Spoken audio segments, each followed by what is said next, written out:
சந்தேகம் உனக்கு எதுவென்று எனக்கு மறைத்தாலும் என் கண்கள் ஏமாறுமா?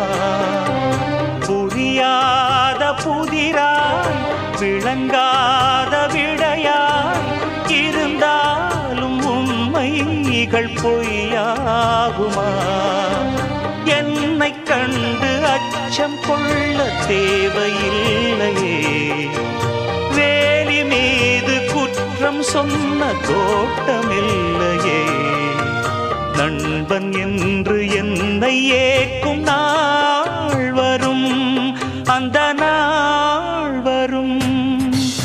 எங்கிருந்தோ இளங்குயிலின் இன்னிசை கேட்டு கண் விழித்தேன். நினைவு அலைகள் மனதில் எழும்பும் நேரம் தட்டி